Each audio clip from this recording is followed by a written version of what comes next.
Hello and welcome back to our channel gears and chai. तो आपका हमारे चैनल पर स्वागत है। आज हम लोग लेके आए आपके लिए XUV 700 जो कि 90,000 किलोमीटर चल चुके हैं। तो सबसे पहले अभिषेक भाई आपका स्वागत है हमारे चैनल दोबारा। कैसे हो आप? बढ़िया, आप बताइए। तो अभिषेक भाई है, ये इनकी गाड़ी है। तो अगर आपको याद होगा हमने 3-4 महीने पहले इनकी गाड़ी का रिव्यू करा था जिसमें बहुत अच्छे व्यूज़ आए थे। थैंक्स आप लोग का, उसकी वजह से हम लोगों ने वीडियो को और आगे पुश करा। तो अभिषेक भाई ये आपकी गाड़ी है, ठीक है। आप जैसे 90,000 किलोमीटर चला है, पहले तो मुबारक हो, क्योंकि लोग कहते हैं कि महिंद्रा की गाड़ी रिलायबल नहीं होती। तो अभिषेक भाई आपने इसको 90,000 किलोमीटर चला लिया है। तो कितना खर्चा है? आज तक कभी इसमें इंजन में आपने कुछ काम कराया 90,000 चलाने के बाद भी? इतना सा भी? इंजन में आज तक कोई काम इस गाड़ी में हुआ नहीं है। ये गाड़ी आज तक इंजन से देखा जाए तो गाड़ी स्टॉक है। इसमें बस टाइमली सर्विस हुई है, जो भी मतलब इसके ब्रेक पैड्स वगैरह चेंज हुए हैं, टायर्स चेंज हुआ है। इसके अलावा गाड़ी में आज तक एक पैसा का काम नहीं हुआ है, बस सर्विस और जो छोटे मोटे कंज्यूमेबल्स हैं वो चेंज हुआ है बस। कभी ऐसा हुआ कि आपकी गाड़ी में हल्का सा एक्सीडेंट हुआ, कोई पार्ट वार आपने रिप्लेस कराओ, चाहे वो डोर ये आपको मैंने बताया था शायद कि मेरी जो ये वाला फेंडर है ये मेरा चेंज हो चुका है एक बार। ये वाला फेंडर, इसकी कहानी क्या है? क्यों, मतलब क्या हो गया था? एक्चुअली यहाँ पे एक मैं रोड पे जा रहा था और अचानक से सामने गाय आ गई थी और फिर वो गाय आके यहाँ पे लग गई थी। तो ये यहाँ पे डेंट आ गया था और ये थोड़ा डैमेज हो गई थी लाइट्स। अच्छा, लाइट। बाकी जो ये चेंज हुआ था, बाकी बम्पर वही स्टॉक है, कंपनी का ही बम्पर है, कोई इसमें ये चेंज नहीं हुआ, बस फेंडर और लाइट चेंज हुई थी। जैसे कि मैं देख सकता हूँ आपने PPF भी करवा रखी है, आपने काफ़ी प्रोटेक्शन कर रखी है इस गाड़ी की।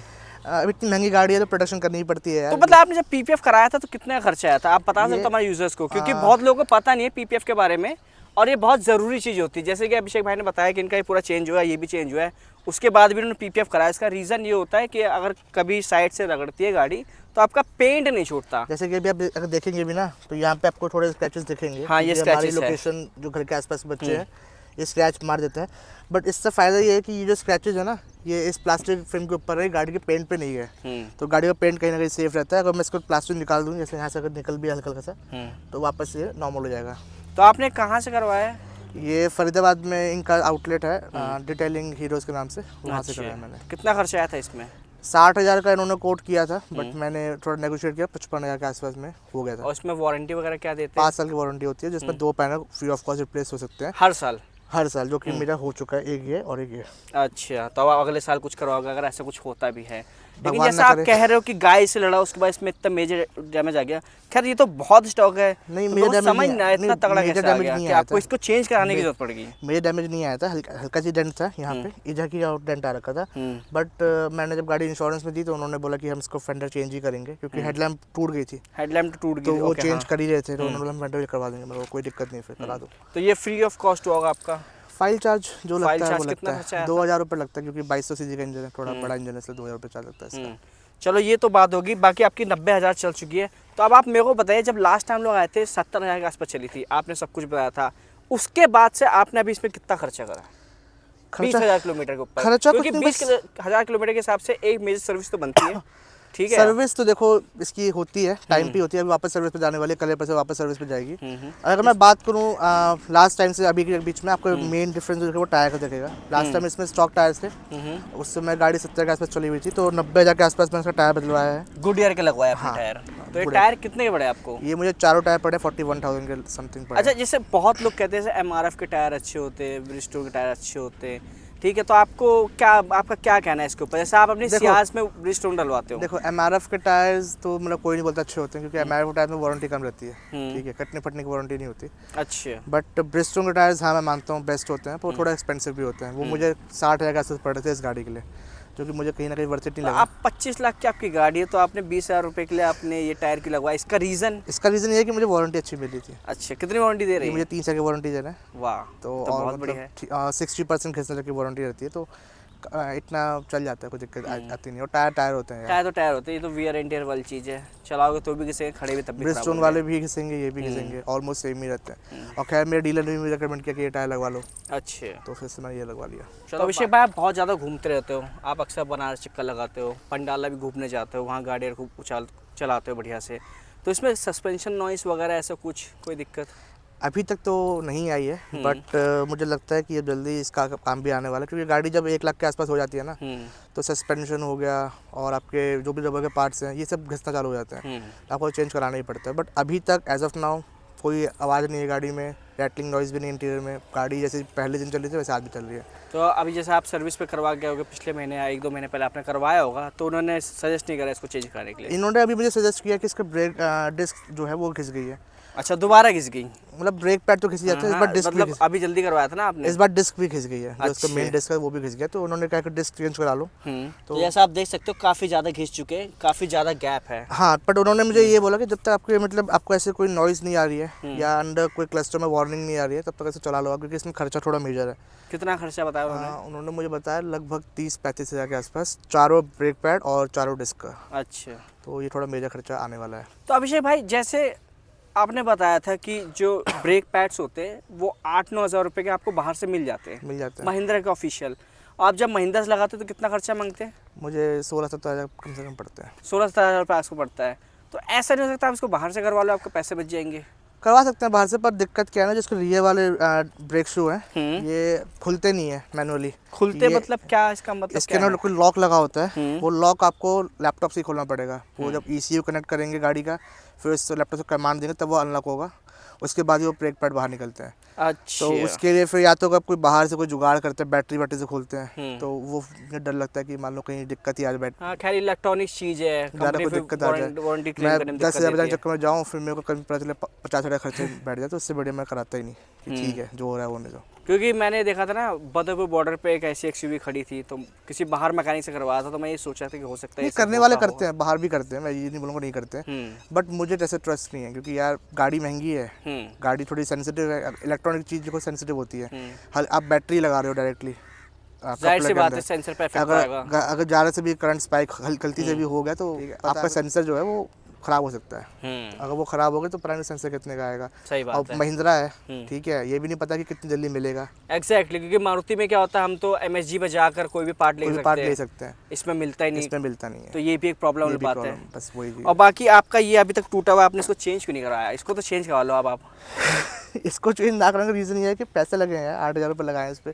तो आपने 2 साल चला भी लिया भाई। It is serving the purpose as of now. जब ये पूरा एकदम टूट जाएगा, एकदम सही हो जाएगा, तब इसको डेफिनेटली मतलब आप ये चाहते हो कि ये पूरा उखड़ के एक बार निकल जाए तब आप चेंज कराओगे? हाँ, क्योंकि इस पर खर्चा है, इसमें 20,000 रुपये लगेगा हमारा। तो ये तो महिंद्रा से आएगा ना 20,000 रुपये खर्चा। अगर यही चीज़ आप मायापुर से कराते हो, क्योंकि आप तो दिल्ली के फरीदाबाद के रहने वाले एक्चुअली हो। अब मैं ये देखो, एक बार मैं गलती कर चुका हूँ मायापुरी कि में मैं आफ्टर मार्केट को लगवा लूँ। तो मायापुरी में तो महिंद्रा वाला असली वाला मिल जाएगा ना क्या आपको? गारंटी मिलेगा? मिल सकता है यार, वो जुआ है, क्या गारंटी है? मान लो नहीं मिला तो मैं अभी 8,000 रुपये लगा पछता ही रहा हूँ ना। अब मैंने उससे बगैर कुछ पैसा लगा लिया होता, क्या पता मुझे डिस्काउंट मिल जाता महिंद्रा से, अगर मैं बात करता। हाँ सही बात है, जब आप गाड़ी खरीद रहे थे जब मैं गाड़ी उस टाइम ले पे रहा था, एक्सेसरीज पे डिस्काउंट मिल सकता था। मैंने बात ही नहीं करी कि मुझे लगा 26,000 का कॉल लगाएगा। सही बात है। लेकिन मेरे को एक चीज़ पूछनी है, जैसे कि आपने देखा आजकल लोग फेक एक्सीडेंट हो, जैसे आपके साथ भी सिचुएशन हुई थी कि आप जब रात में जा रहे थे तो एक मोटरसाइकिल वाला आपके सामने अचानक से गिर गया। वो प्रिटेंड कर रहा था कि आपसे धोखे से लग के गिरा है, लेकिन ऐसा कुछ हुआ नहीं, लोग वहाँ थे तो आप बच गए। तो आपने अभी तक इस पर डैश कैम वगैरह कुछ क्यों नहीं लगवाया? आपको लगवाना चाहिए, क्योंकि ये जरूरी चीज़ है। डैश कैम ना लगवाने का भी एक रीज़न है। बताइए। वो रीज़न भी ये है कि जो इसकी यहाँ की जो भी माउंटिंग फिटिंग है ना, ये पूरी खुलती है, क्योंकि वायरिंग आगे से पूरा पीछे लेके जाना होता है, तो ये पूरा लाइनिंग खुलेगा, सारे पिलर्स खुलेंगे। फिर मुझे लगता है ना कि वो फिटमेंट आ नहीं पाती, जो फिटमेंट कंपनी से हो गया है वो वापस आ नहीं पाती। अभी मैं आपको बोल रहा हूँ ना कि गाड़ी में रैटलिंग नॉइज़ नहीं है, हाँ, फिर वो नॉइज़ आ सकती है। तो अभिषेक भाई, ये चीज़ आप अगर महिंद्रा से करवाते हो तो आपका कितने का खर्चा आता है? बात खर्चे की नहीं है, बात ये कि मुझे महिंद्रा से भी नहीं कराना है, क्योंकि पता है महिंद्रा भी जो वहाँ पे भी जो काम होगा वो हाथों से खोला जाएगा, पैनल्स हाथ से खोलेंगे, फिर वापस वो फिटमेंट आए ना आए, ठीक से बैठा नहीं बैठा, आवाज़ आएगी गाड़ी में, तो वो फील ख़राब कर देती है।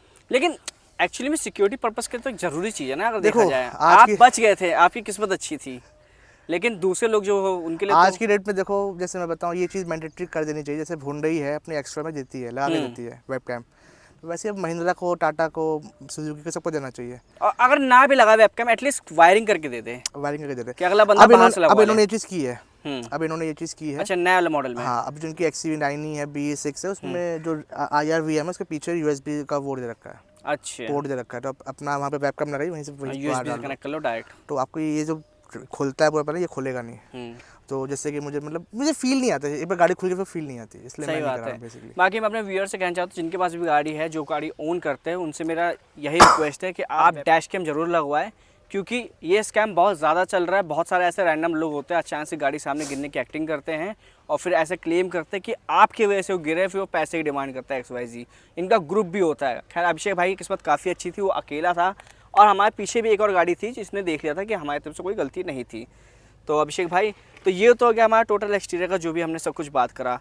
इंटीरियर में बात करते हैं। आप जो कह रहे थे कि आपका जो टच सिस्टम था उसमें कुछ इशू आता, चलने था, अचानक बंद हो जाता था। इशू नहीं था, वो कोई ग्लिच था कि मतलब बीच बीच में वो बंद हो जाता था या फिर कैमरा नहीं चल रहा था हाँ। बीच बीच में। तो वो तो खैर अपडेट आया तो ठीक हो गया है। उसके बाद तो इसमें से कोई इशू आया नहीं, बट हाँ वो ग्लिचेस हैं थोड़ा बहुत, अभी भी हैं हल्के हल्के, कभी कभी आ जाते हैं। कभी कभी आते हैं।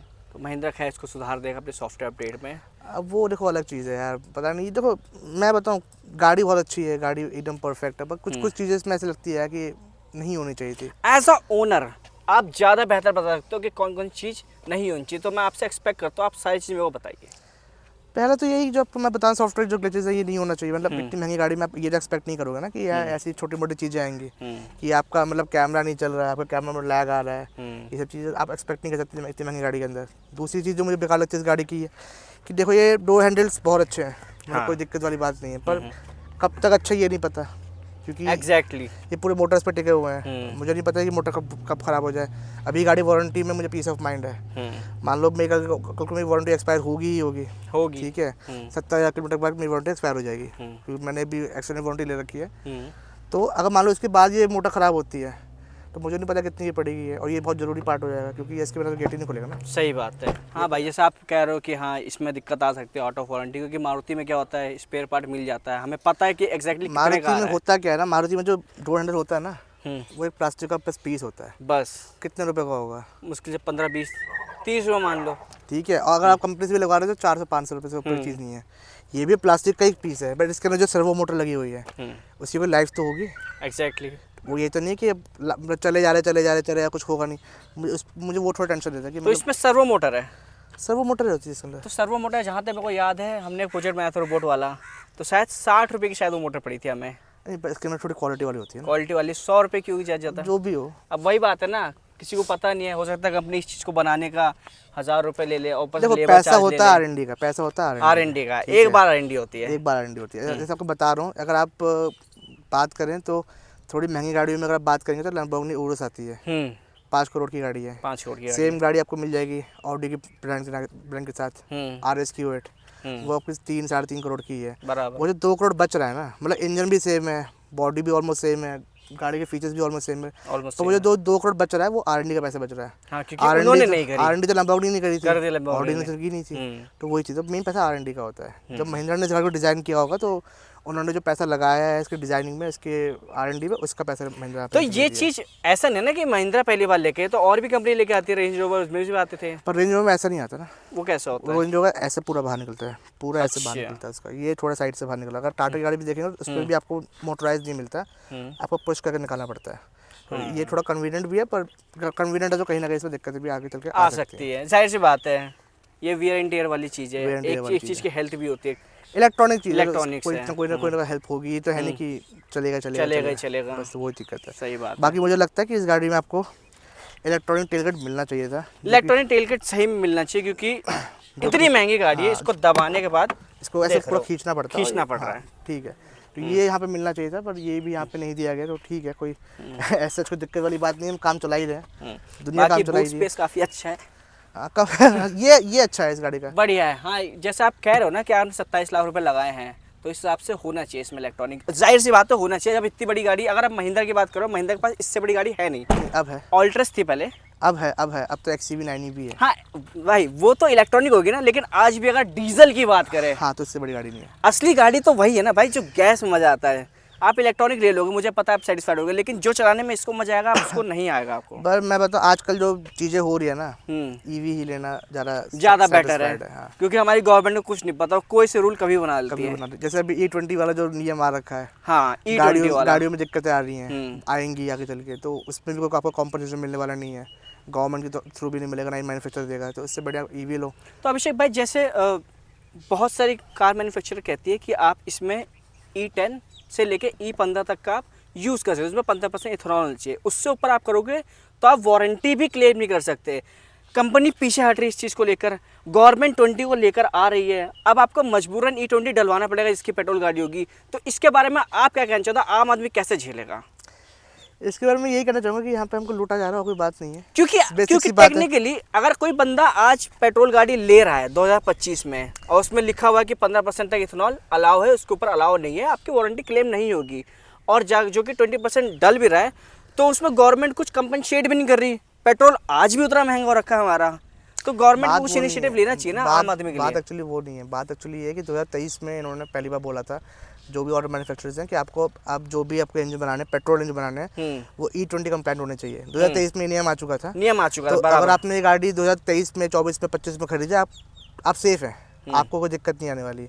बट मेरा क्वेश्चन ये है कि आपने अगर मान लीजिए गाड़ी 2021, 22, 23 में खरीदी है, 23 से पहले खरीदी है, तो मतलब गाड़ी तो वो भी नहीं है, पर वो E10 कंप्लाइंट है, बराबर, ठीक है। और उनके ओनर्स मतलब साफ साफ लिखा हुआ है कि E10 से अगर ऊपर कोई फ्यूल लगाते हैं इस गाड़ी के अंदर ना, तो मतलब अगर गाड़ी का कुछ भी दिक्कत आती है, इंजन में कोई दिक्कत आती है, तो वो वारंटी में क्लेम नहीं होगा। अगर वो वारंटी में क्लेम नहीं होगा तो उसको इंश्योरेंस वाले भी क्लेम नहीं करेंगे, क्योंकि इंश्योरेंस वाले भी मैन्युफैक्चरर की सारे टर्म्स एंड कंडीशंस पे फॉलो करते हैं, तो वो भी क्लेम नहीं करने वाले। और दूसरी बात, हमारी सरकार भी इसको हमको कोई क्लेम नहीं देने वाली है, ठीक है। अब आप ये सोचिए कि आपने गाड़ी खरीदी, आपने 28% GST दिया, उसके ऊपर आपने गाड़ी सर्विस कराई, आपने उस पर GST दिया, आपने RTO लिया, उस पर GST दिया, आपने इंश्योरेंस लिया, उस पर GST दिया।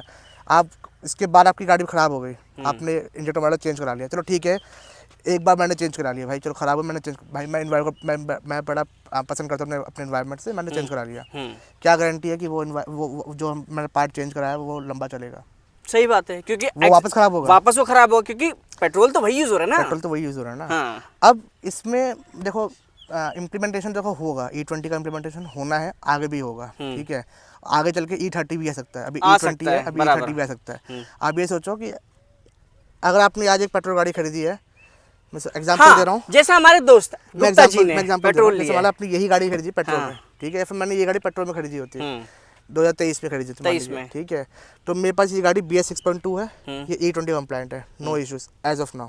बट क्या गारंटी है कि आगे चल के जो हमारी सरकार है, इनको ये नहीं लगेगा कि हमको और इथेनॉल ब्लेंडिंग करना है, बराबर। और इन्होंने 5 साल 6 साल बाद 8 साल बाद ये बोल दिया कि अब E20 नहीं, अब E30 पे आ जाओ। तो जो दिक्कत E10 में हो रही है, वो दिक्कत फिर इन गाड़ी में भी होगी, बराबर। और इन सब गाड़ी के इंजेक्टर्स बहुत महंगे आते हैं, 2.5-3 लाख 4 लाख, तो कोई मतलब है ही नहीं अमाउंट इन गाड़ियों के इंजेक्टर्स के लिए, क्योंकि पूरा इंजन खुलेगा, जाहिर सी बात है। एक बात समझिए, 3 लाख रुपए एक आम आदमी कहाँ से लेके आएगा? मान लो चलो लेके आ भी गया, उसके बाद भी ये गारंटी नहीं है कि वो गाड़ी 1 साल 2 साल और चल सके। तो ये चीज़ मुझे काफ़ी, मुझे ये ना मुझे लग रहा है जैसे हमारे से कोई चीटिंग हुआ है हमारे, क्योंकि अगर आप बात करो फ्यूल इंजेक्टर की, पिस्टन भी तो घिसेगा, क्योंकि मिक्सचर आ रहा है उसके अंदर, पिस्टन भी कितना महंगा आता है। मॉइस्चर कंटेंट जब बढ़ेगा, हाँ, तो जो भी आपकी फ्यूल लाइनिंग वगैरह, जो भी फ्यूल लाइनिंग होगी, चाहे आप यहाँ से लेके आप वहाँ तक जाओगे इंजन तक, तो उसमें आपकी दिक्कतें आएंगी, तो आपकी गाड़ी का वेयर एंड टियर होगा, गाड़ी आपको ज़्यादा जल्दी घिसेगी, आपका इंजेक्टर जा सकता है, आपका पंप जा सकता है, आपका जो भी इसकी पाइप्स वगैरह हैं, जो भी कनेक्शंस वगैरह वो घिस सकती हैं, इरोड हो सकती हैं, करोड़ हो सकती है। क्या करेंगे आप उस केस में? तो मैं ऐसा नहीं कह सकता कि गवर्नमेंट ने हमें थोड़ा सा बेवकूफ़ बना दिया गया है कि थोड़ा सा नहीं, जैसे अभी उन्होंने बोला कि आप 15 साल से पुरानी गाड़ी भी चला सकते हैं, लेकिन उसी समय E20 को भी इंट्रोड्यूस कर दिया गया है। मैं आपको एक कैच बता रहा हूँ, अभी भी ये नियम आया नहीं है कि आप चला सकते हैं। अच्छा, सुप्रीम कोर्ट ने इसको होल्ड पे रखा हुआ है, ठीक है। ये नियम हो सकता है भी कल ही वापस आ जाए कि यार वापस वो नियम आ गया 10 साल वाला। अच्छा, तो अब आलम ये है कि आप डीजल गाड़ी खरीद नहीं सकते, बराबर, क्योंकि लाइफ नहीं है। पेट्रोल गाड़ी इसलिए नहीं खरीदोगे भाई कि ये मिक्सचर आ रहा है, ब्लेंड हो गया, सीन है, तो आदमी करे क्या? तो वहाँ पे आती है EV, फिर वहाँ आती है, इसलिए आपको मैं EV बोल रहा हूँ कि EV इस समय लेना सबसे बेस्ट है। तो क्या EV को प्रमोट करने के लिए गवर्नमेंट ऐसा कर रही है? आप मान सकते हैं इस चीज़ को? ऐसा कुछ नहीं है, ऐसा कुछ नहीं है। ये एक्चुअली ब्लेंडिंग बहुत पहले से होती आ रही है, हमको पता है कि E10 फ्यूल बहुत पहले से मिल रहा है, 10-12-13 साल हो गए मिलते हुए, पर हम लोग उस समय इतने बड़े नहीं थे कि हमारे पास गाड़ी वाड़ी भी नहीं थी, बराबर, तो हमको इतना फील नहीं होगा। पर जब जिस समय E10 इंट्रोड्यूस किया होगा उस समय भी ये दिक्कतें आई होंगी, बराबर। उस समय गाड़ियाँ इतनी नहीं थी इंडिया में, कितनी दिक्कतें आई हों, पर अब गाड़ियाँ बहुत हैं। सही बात है, अब कंज्यूमर्स बहुत ज़्यादा हो गए, कंज्यूमर भी ज़्यादा, ऊपर से रिव्यूज़ भी आ जाते हैं, पहले रिव्यूज़, इसलिए ये चीज़ ज़्यादा सबको डिस्टर्ब कर रही है, जो कि करने वाली चीज़ है यार, मतलब होना भी चाहिए। अब यार अगला बंदा इतना पैसा लगा रहा है, 20-22 लाख रुपए पेट्रोल गाड़ी ले रहा है, मैं कह रहा हूँ 10 लाख की भी ले रहा है, फिर भी तो उसे दिक्कत झेलनी पड़ेगी। आपको बेसिकली ये मैंडेट करना चाहिए मैन्युफैक्चरर्स को ना कि आप वारंटी दो, वारंटी देना चाहिए इसके बराबर। आप बोलो डायरेक्टली कि आप जो भी ऑटो मैन्युफैक्चरर आपको वारंटी देनी पड़ेगी, नहीं तो आप इंडिया में बिजनेस मत करो। हाँ, गवर्नमेंट को बोलना बोलो। चाहिए, गवर्नमेंट को आप बोलना इंश्योरेंस कंपनी को बोलो चाहिए। कि अगर किसी के इंश्योरेंस पेपर्स में, इंश्योरेंस पॉलिसी में इंजन प्रोटेक्ट अगर उसने ले रखा है तो उसको वो मिलना चाहिए, नहीं तो आप बिजनेस नहीं कर सकते। बोलो ना आप क्यों नहीं रिडायरेक्ट कर रहे हो सही बात है। मैन्युफैक्चरर्स को, इन सबको। आपने कंज्यूमर्स को तो बोल दिया कि आपको E20 डलवाना है, डलवाना है, और जाहिर सी इनको बात है नहीं बोल पा रहे हो। उसमें हम कुछ कर भी नहीं सकते, जहाँ भी पेट्रोल पंप पे जाएंगे E20 मिलेगा ही E20 ही मिलेगा। मिलेगा, E20। और इनको आप नहीं बोल पा रहे हो कि आप भैया वारंटी पे गाड़ी करो, क्यों नहीं करोगे वारंटी पे गाड़ी? सही बात है। हमारा ये मतलब इशू तो नहीं है ना, ये हमने अपने आप तो गाड़ी खराब नहीं करी है। सरकार आपको जो तेल दे रहे हम वही डलवाएंगे ना। हाँ, या तो आप ऑप्शन दो कि भाई फ्यूल स्टेशन में दो डिस्पेंसर है, एक E10 है, एक E20 है, बराबर। वो दो। पर वो सब कुछ करना ही नहीं किसी को, दिक्कत है बस हम लोग झेलेंगे और झेल रहे हैं। और जब गवर्नमेंट अगर इथेनॉल ब्लेंड कर रही है तो पेट्रोल के रेट भी तो गिरने चाहिए कुछ हद तक। वो चलो ठीक है, वो अलग चीज़ है, वो उस पर मैं ज़्यादा घुसेंगे नहीं कि वो पॉलिटिकल चीज़ हो जाएगी। हाँ। वो उससे हमको मतलब नहीं है, पर बेसिकली मतलब हमको क्या है, हमको मतलब गाड़ी से है। हमें गाड़ी से मतलब और है, गाड़ी जाहिर में सी बात दिक्कत है। आ रही है तो इसका मैं, क्योंकि गाड़ी हमारी एसेट है। तो गाड़ी पे देखो मैं इसमें क्वेश्चन उठाऊंगा। एक बंदा जब गाड़ी खरीदता है तो बहुत अरमान से खरीदता है, अरमान से खरीदता है, सही बात है। चलाऊंगा बंदा 20 साल 30 साल जो भी चलाना है, जो भी लाइफ है। पर उसमें भी अगर ये सब दिक्कत आने लगेंगी, मतलब एक आदमी वैसी गाड़ी लोन पर लेता है, उसके बाद इतने महंगे महंगे पार्ट चेंज कराए जिसमें इसका गलती भी नहीं है, और उसके बाद भी कोई गारंटी नहीं कि वो पार्ट लंबा चलेगा, वापस दिक्कत आ सकती है। तो क्या करोगे आप? सही बात है, क्योंकि आदमी ज़िंदगी में एक ही बार गाड़ी ले पाता है अपनी पसंद की। जो एक मिडिल क्लास वाला आदमी होता है अपने बजट के हिसाब से वैगन आर, टाटा पंच या 10 लाख रुपए के रेंज के अंदर एक बजट क्लास वाला आदमी, मैं तो यही बोल रहा हूँ गाड़ी एक लेता है। मर्सिडीज वाला आदमी भी है। हाँ, अगर उसने मर्सिडीज भी खरीद लिया है तो क्या मतलब हम पास राइट थोड़ी ना कि हम इसको लूटें? सही बात है, हमारा राइट्स नहीं। करेक्ट करेक्ट, बिल्कुल, मैं इस पर टोटली एग्री करता हूँ आपसे। एक बंदे बाद लैम्बोर्गिनी भी अगर है तो हमारे पास राइट थोड़ी ना हम इसको लूटें। उसने पैसा दिया, उसने टैक्स भरे उस हिसाब से, भरा, उसने पूरा टैक्स भरा, उसे गाड़ी मिली, उसे गाड़ी फिर जो लाइफ में मिलनी चाहिए ना पूरी। हाँ, वही चीज़ है। इस बात पे मैं टोटली एग्री करता हूँ। तो आपका टोटल मैंने ओपिनियन सुन लिया इस चीज़ को लेकर। आप काफ़ी ज़्यादा सोच में रखे थे, फ्रस्ट्रेट भी लग रहे थोड़ा थोड़ा, क्योंकि आपके पास और भी गाड़ियाँ आपको चलानी है, तो आप समझ सकते हो। मैं इनकी प्रॉब्लम समझता हूँ, क्योंकि मेरे पास भी एक 2012 मॉडल का i20 है, तो मुझे भी ये सेम प्रॉब्लम आने वाली है। बट चलो देखते हैं जैसे होता है क्या होता है। खैर मेरी तो वारंटी भी नहीं है, तो मेरे को तो चेंज कराना पड़ेगा। लेकिन जैसे अभिषेक भाई के पास और भी गाड़ियाँ हैं, उनकी वारंटी में है, तो इनके लिए थोड़ी दिक्कत वाली बात है। तो इनका मैं फ्रस्ट्रेशन लेवल समझ सकता हूँ। बाकी बात करते हैं, आप जो कह रहे थे कि आपने इसका जो इन्फोटेनमेंट कराया था, खैर उसको फिक्स हो गया। उसके अलावा एसी वेसी में, कूलिंग में कोई इशू? आज तक कोई कूलिंग में इशू नहीं है। मतलब गाड़ी का एसी इतना बढ़िया है इस गाड़ी का एसी कि मुझे लगता है कि इतना बड़ा एसी किसी गाड़ी का होगा नहीं इस सेगमेंट में। बहुत प्यारी कूलिंग है। खैर कूलिंग तो काफ़ी अच्छी है, और इंटीरियर तो खैर बहुत प्यारा है। आपने सब कुछ, आपने लग्जरी मॉडल ले रखा है, तो इसमें कुछ चीज़ कमी नहीं है। लेकिन आपको कहीं को फील होता है, मतलब इतनी महंगी गाड़ी है, जैसे आप इनोवा भी देखते हो, तो यहाँ लाइट होती है, एम्बियंट लाइट वगैरह, इसमें होनी चाहिए कि नहीं आपके हिसाब से? होनी चाहिए, पर वो कॉस्ट कटिंग है एक तरीके से। अब खैर क्योंकि मतलब जितनी महंगी गाड़ी, मैं कह रहा हूँ, अगर आप 15 लाख की गाड़ी लेते हो तो उनमें भी ये सब आजकल आ रहा है फीचर। ये यहाँ से लेके यहाँ, इनमें यहाँ पर एम्बियंट लाइट होती है, और जो कि अच्छा लगता है, कहीं ना कहीं बताता है कि आप एक महंगी गाड़ी लेकर आए हो, जस्टिफाई करता है। तो इस चीज़ के बारे में आप क्या कहना चाहते हो महिंद्रा को? क्या इस नए वाले मॉडल में आती है? अभी नहीं आती है, बट अब एक्सपेक्टेड है कि अभी जो उनका नया फेसलिफ्ट आने वाला है उसमें ये चीज़ डाली जाए, क्योंकि जो उनका नया फेसलिफ्ट है वो XCV 9e पे बेस्ड है। अच्छा, तो उसमें तो 9e में है? 9e में तो है, 9e में तो बहुत ज़्यादा है, इतनी रिक्वायरमेंट से ज़्यादा है, तो इसलिए फिर मुझे लगता है कि इसमें आ सकती है, अब अगले वाले में दे सकते हैं। जैसे ऑटो डिमिंग मिरर नहीं है इसमें। हाँ। अभी नहीं आता, उसमें दे सकते हैं। अच्छा ये बात भी है, अब स्कॉर्पियन इससे सस्ती गाड़ी है, उसमें आता है ऑटो डिमिंग मिरर, इसमें नहीं आता है। पता नहीं कैसे फीचर डिस्ट्रीब्यूट करते हैं लोग। इसमें फ्रंट सेंसर नहीं आते, स्कॉर्पियन में आते हैं, बट इसमें दोनों साइड के कैमरे दे रखे, उसमें वो नहीं दे रखा। मतलब समझ नहीं आता कैसे फीचर कैसे डिस्ट्रीब्यूट करते हैं, कॉस्ट कटिंग क्या करते हैं, समझ नहीं आता मुझे, कुछ समझ नहीं आता। बाकी ओवरऑल काफ़ी अच्छी है। बट हाँ, ये लाइट आपको कोई बाहर से लगवाना तो लगाओगे नहीं यार, अगर वायरिंग ना काटे जाए तो? ऐसा पॉसिबल ही नहीं है, ये चीज़ पॉसिबल ही नहीं है कि बिना वायरिंग के आप लाइट लगवा लें। पर अगर ये हो रहा है तब भी मैं नहीं लगवाऊंगा। उसका रीज़न ये है कि भगवान ना करे कभी गाड़ी में शॉर्ट सर्किट होता है, गाड़ी में कभी आग लग जाए, तो उनको जब अगर दिखेगा ना कि कोई फॉरेन वायरिंग गाड़ी में लगी हुई है, तो वो तो ये डायरेक्टली बोल देंगे भाई कि आपने गाड़ी बाहर से छुड़वाई है, इसलिए ये हुआ है, ना ही इंश्योरेंस मिलेगा और ना ही कुछ मतलब। सही से बात है। मैंने एक थार की वीडियो देखी थी, एक बंदे ने वूफर लगवाया था पीछे, उसकी वायरिंग की वजह से गाड़ी में पूरी आग लग गई। अब वो बंदा कहीं का नहीं रहा। अगले बंदे ने 18 लाख की गाड़ी ली, और उसमें ऊपर अलॉय वलॉय सब कुछ लगवा के मतलब कहानी बना दी, और वो अगले दिन जल गई। वो आज भी खड़ी है फरीदाबाद में एक जगह पे। अगर हम उधर रास्ते से आएंगे तो मैं गाड़ी ज़रूर दिखाऊंगा। खैर गाड़ी लोग देखो, होता है बुरा देखो, लगता है देखो भाई। गाड़ी मैं बताऊं, आप जब भी गाड़ी ले रहे हैं ना, आप ये चीज़ का ध्यान रखें, गाड़ी में कभी भी इलेक्ट्रॉनिकली आपको छुड़वाए ना, मतलब गाड़ी हमेशा इलेक्ट्रॉनिकली जो भी है, गाड़ी मैकेनिकली और इलेक्ट्रॉनिकली साउंड रहे। आप इसमें कोई भी मॉडिफिकेशन मत ना कराएं, क्योंकि इसमें फिर आपको वारंटी में दिक्कत आती है। गाड़ी में आप कॉस्मेटिकली कुछ भी लगा सकते हैं, अलॉय व्हील चेंज करा लो, आप फुटस्टेप चेंज करा लो, इससे गाड़ी में कोई दिक्कत नहीं आने वाली।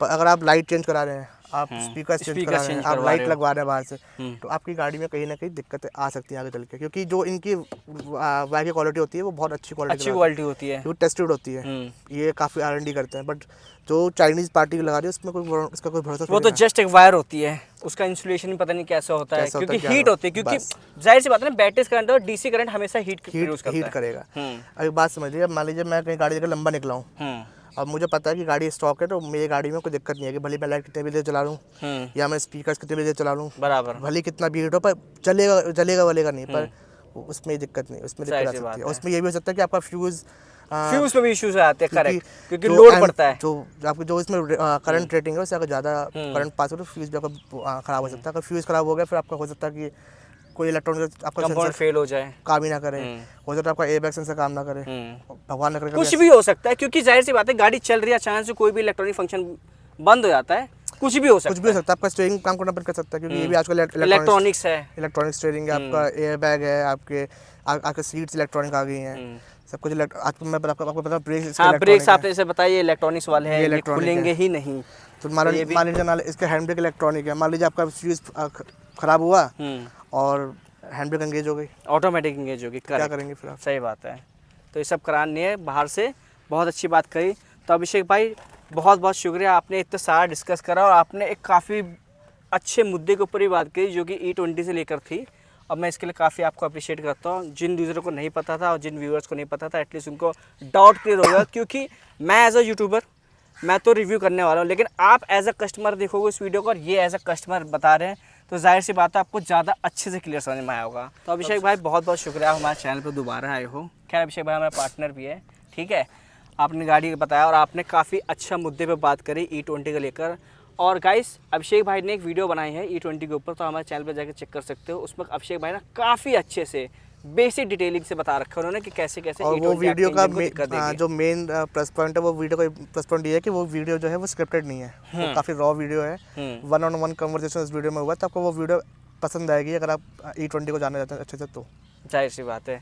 तो thank you for watching this video. बाकी आपसे मिलते हैं अगले वीडियो में। अगर वीडियो अच्छी लगी तो लाइक करो, चैनल को सब्सक्राइब करो। गाइस देखो चैनल को सब्सक्राइब करो। देखो मैं एक चीज़ बताता हूँ, हमारी वीडियो में मतलब लाखों से ऊपर व्यूज़ आ चुके हैं ओवरऑल मैं कैलकुलेट करूँ, लेकिन सब्सक्राइबर नहीं बढ़ रहे, तो प्लीज़ सब्सक्राइबर बढ़ाओ ताकि हम आपके लिए और अच्छी अच्छी वीडियो ला सकें। क्योंकि बहुत मेहनत लगती है, क्योंकि बहुत मेहनत लगती है। हम लोग लिटरली इतने दूर आते हैं अपने घर से, मतलब 8-10 किलोमीटर दूर आके आपके लिए वीडियो शूट करते हैं, उसके बाद घर जाके एडिटिंग करते हैं और उसके बाद हफ्ते में एक बार वीडियो डालते हैं। तो प्लीज़ आप लोग थोड़ा सपोर्ट करो और आप कमेंट जरूर करिएगा कि आप E20 ब्लेंडिंग के सपोर्ट में है या नहीं। अगर आप हमारा ओपिनियन मारेंगे तो भैया हम तो नहीं हैं और हम हो भी नहीं सकते, तो आपका हम कमेंट जरूर से ज़रूर पढ़ेंगे। आप जरूर कमेंट करिएगा। तब तक के लिए बाय बाय, अब मिलता है अगले वीडियो में।